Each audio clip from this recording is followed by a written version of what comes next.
So we're not talking about your relative world, how you make your money, where you go, who your friends are, what you do with your free time. That's not particularly the central point of this discussion. The point of discussion is, what are the habits are you carrying that interfere with your well-being?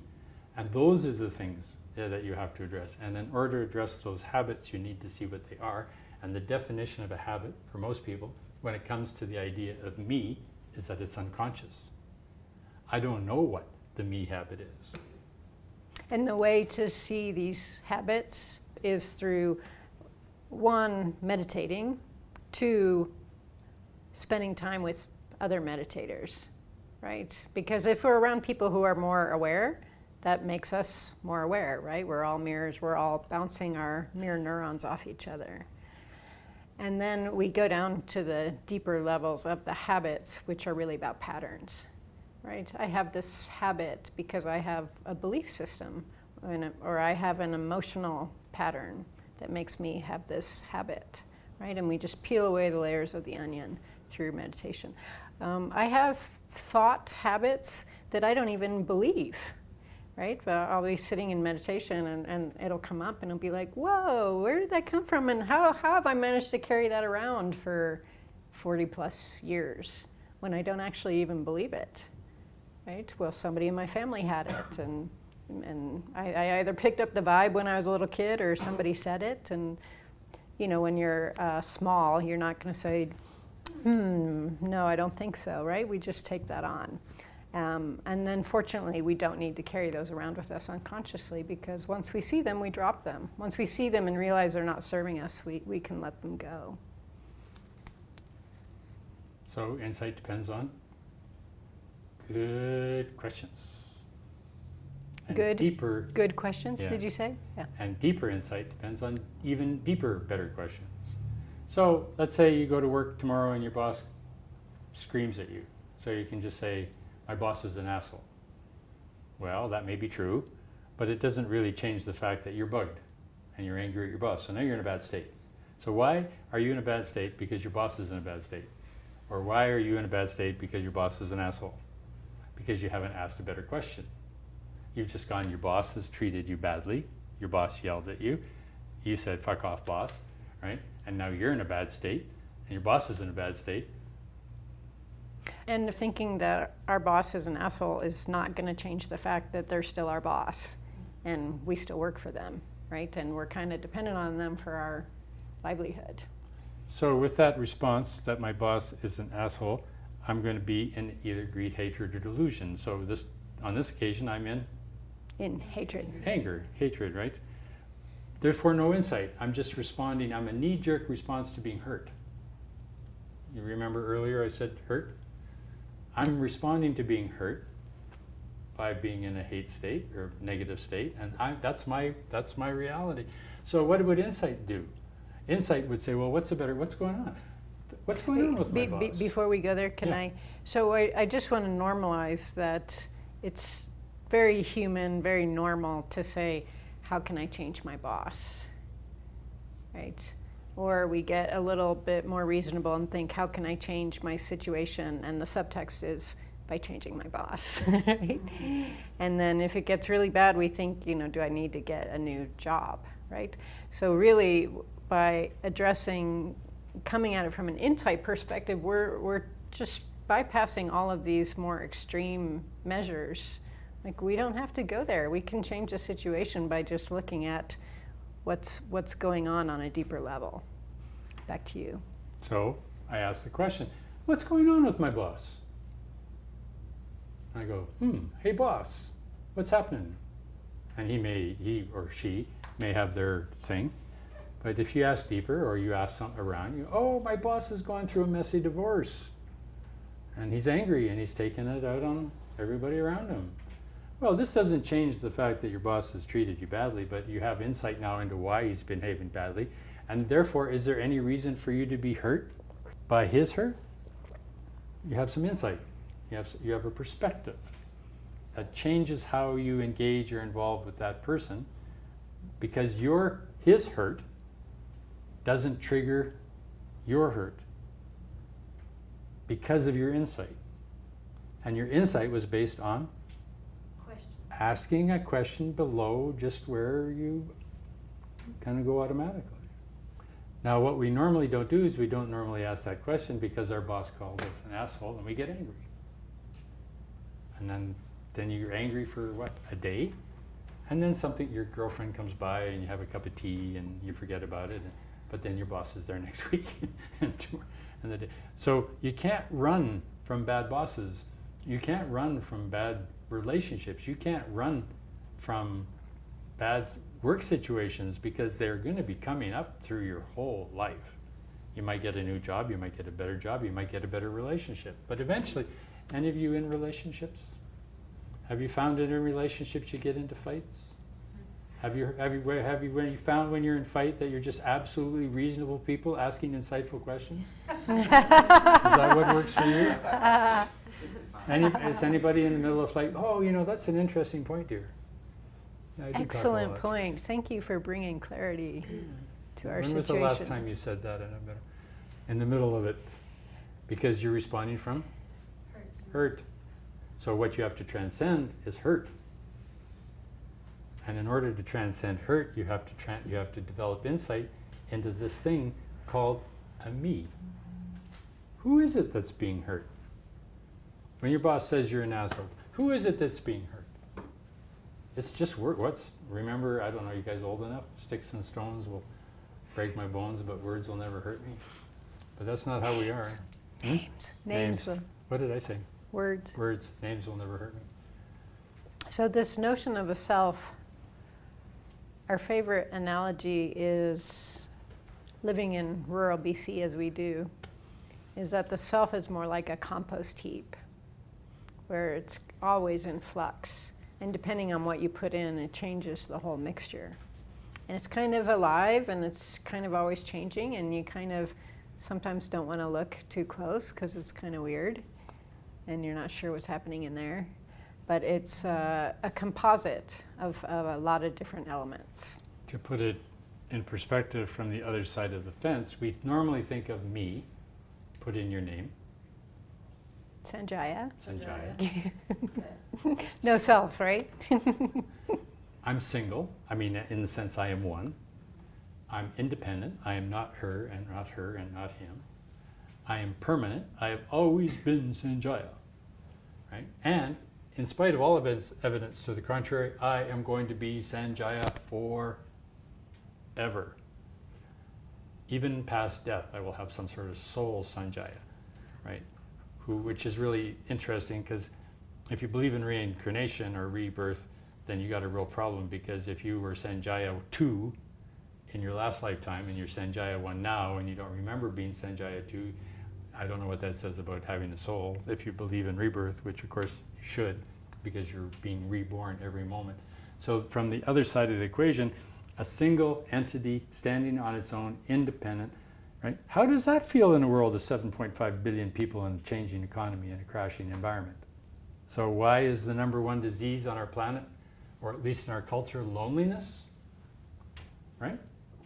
They say loneliness is huge because you have a misshapen idea about what I is based on 3,000 years of Western cultural conditioning. You're not what you think you are. Which brings us back to the Compost heap? Compost heap. So Buddhism did not call it a compost heap originally, but they did call it 5 heaps. They broke the notion of a self or an identity into 5 things. So there's form, right? There's this. There's feelings, right? Whatever, and there's physical feelings and mental feelings. There's consciousness.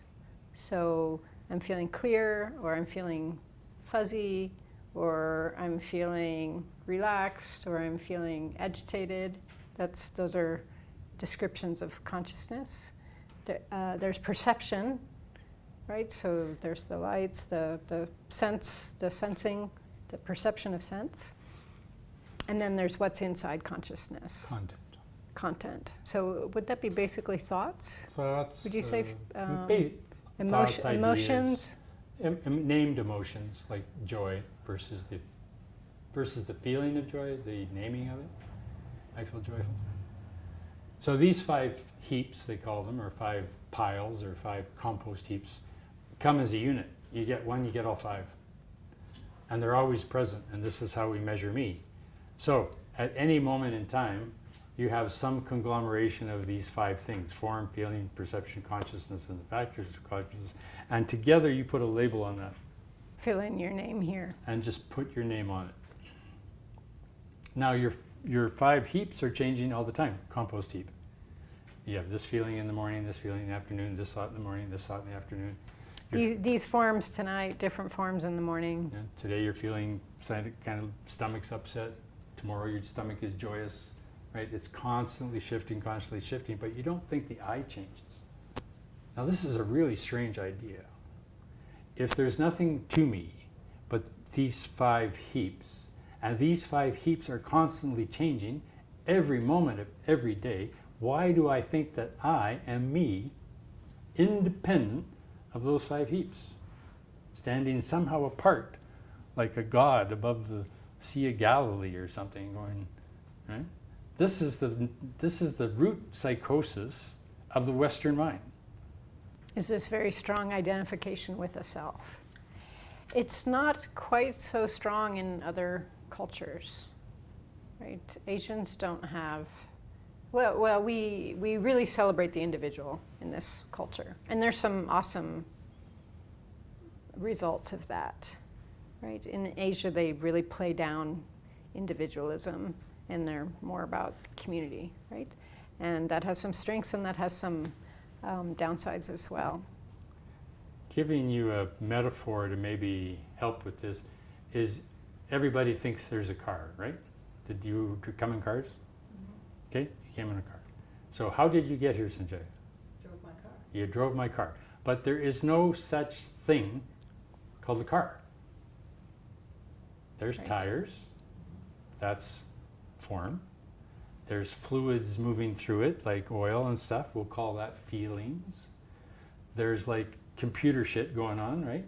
That's like consciousness, right? And then there's how you're directing it, where the car's going. That's like factors of consciousness, right?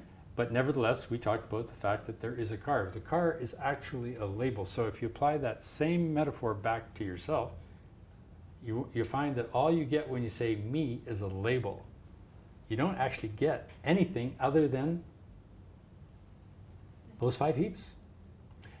Now, in the relative world, you take your 5 heaps and you go out and play.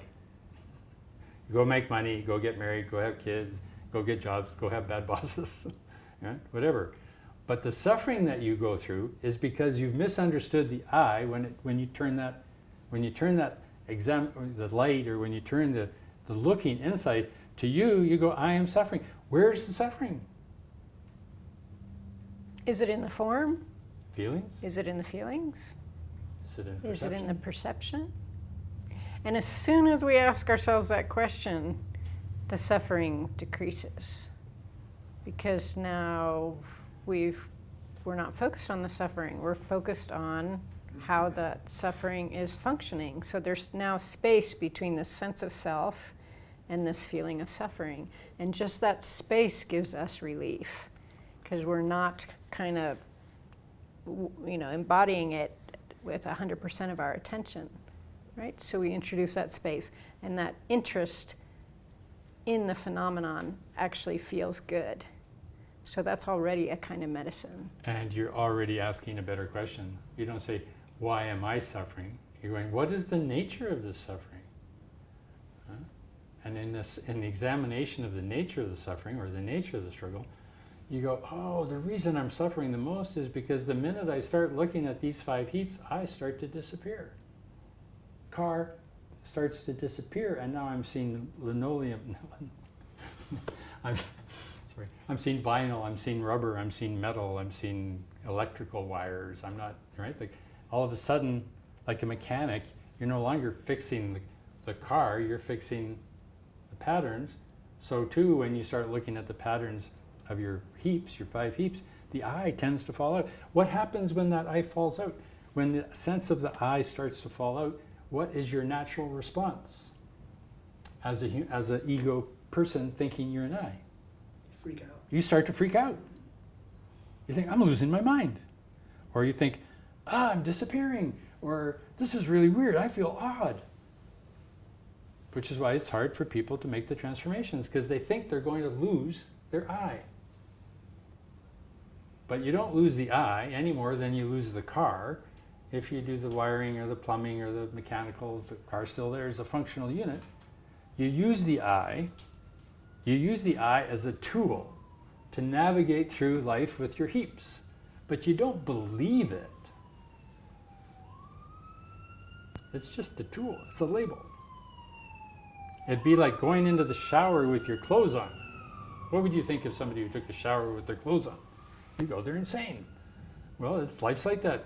You don't need your ego to live your life. And this is one of the reasons that that people love to travel, because going to another country gets us out of our habit patterns, right? So all of a sudden there's a kind of freedom because, well, nobody there knows what my habit patterns are, so they're not kind of inviting me to step back into them, right?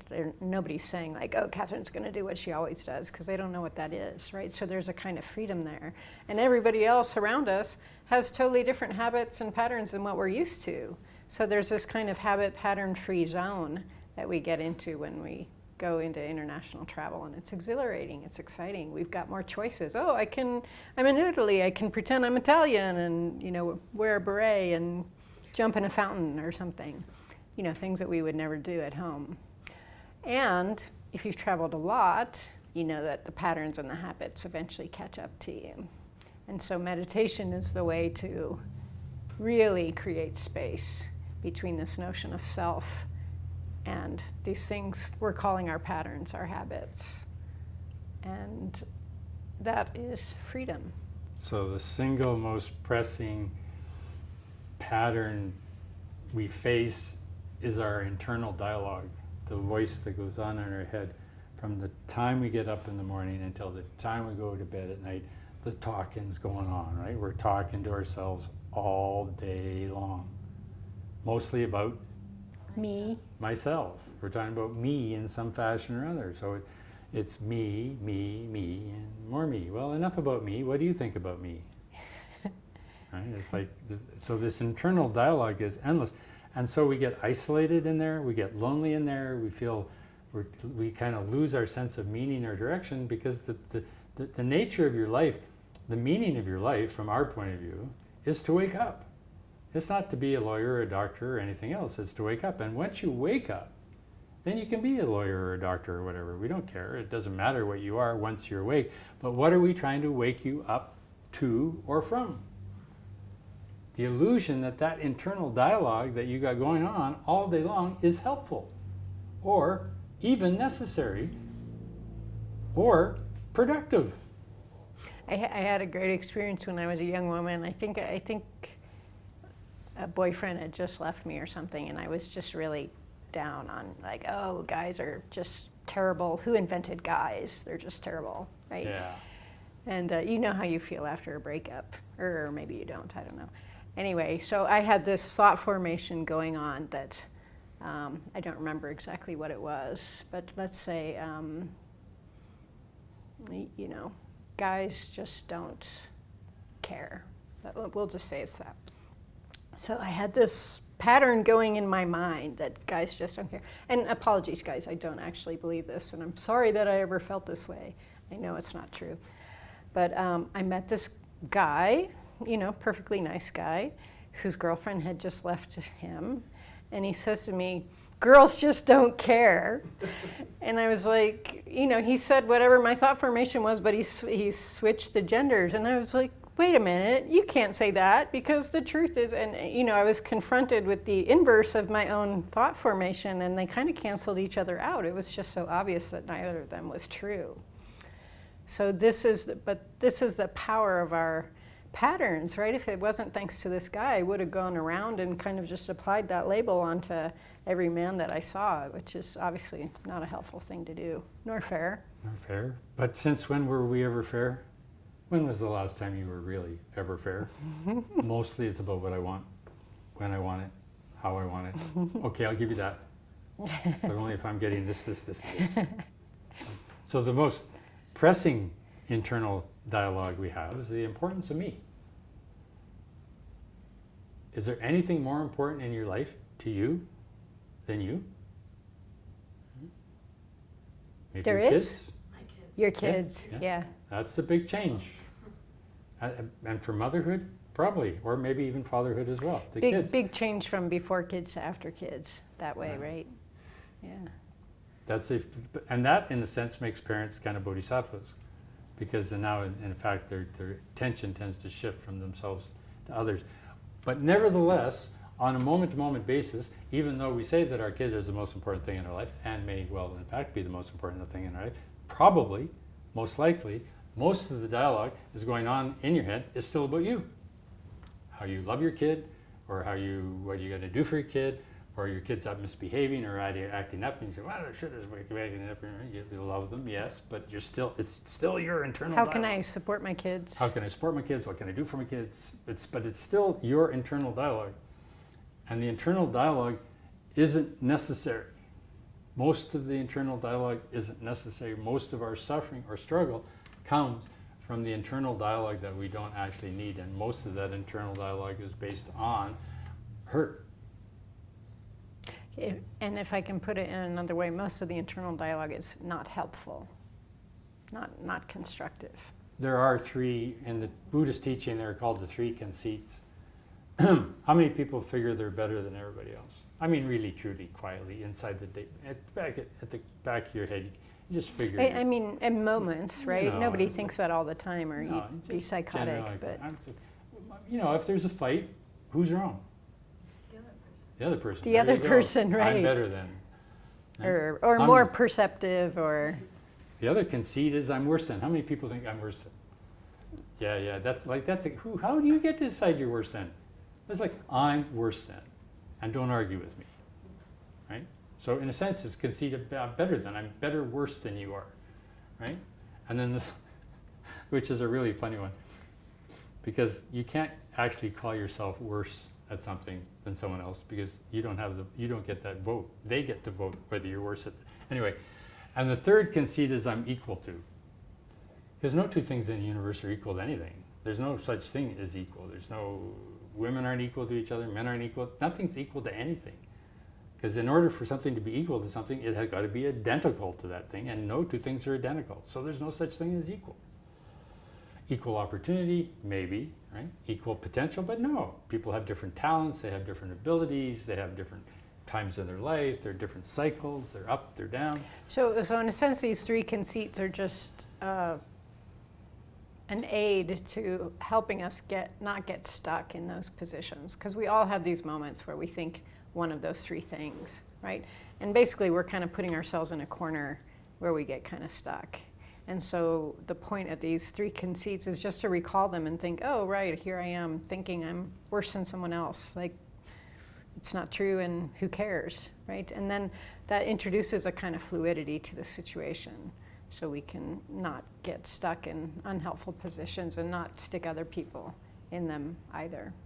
So to summarize, from a Buddhist perspective, and probably from a Christian perspective, and definitely from a Muslimic perspective, and absolutely from a shamanistic perspective, the source of suffering is a belief in this idea of inherent, independent, single, lasting self called me. Now, have you ever mistaken a rope for a snake, or a tree stump for a bear, or a shadow in an alley as a stranger? Have you ever made that misperception? You believe it, don't you? You go, there's a snake, and it's a rope. So, and you don't question your belief, do you? You just go, oh, snake. Since we moved to rural BC, if it's dusk, I catch myself thinking that there's a bear coming, and it turns out to be a stump. So this mistaking a stump for a bear, mistaking a pile of patterns for an independent entity called a Catherine, right? We just don't want to trick ourselves. So just hang on to that thought just for one sec. So this idea of thinking that you are an independent, single, inherent self is a fiction, It's an illusion, and it's the source of all your suffering. So, what does the Buddha think? Or what does the Buddha feel? The Buddha doesn't think, he doesn't feel, he doesn't have any self-referencing position. He can't, if you were to say, what's your name? He'd go Buddha, right? Because like he's talking to you. Hey, what's happening? Who are you? My name's a Buddha, right? You got to I'm talk. Italian. But inside his head, he's not thinking, I am, this is me, this is what I am, because all he's seen is patterns. He's just seen the interaction of patterns. He's not saying his patterns are better than your patterns. He's not saying your patterns are worse than his patterns, or her, whatever. He's just saying patterns. He's not saying me. And in the study of the patterns, he has insight. And because he has insight, he has bliss. And because he has bliss and insight, he doesn't fall into the trap of being caught in you hurting him, because he doesn't identify your behavior or your actions or his own as hurtful, because he isn't identifying as a self that can be hurt. Right, because Yes. patterns can't really hurt patterns. Patterns are just patterns.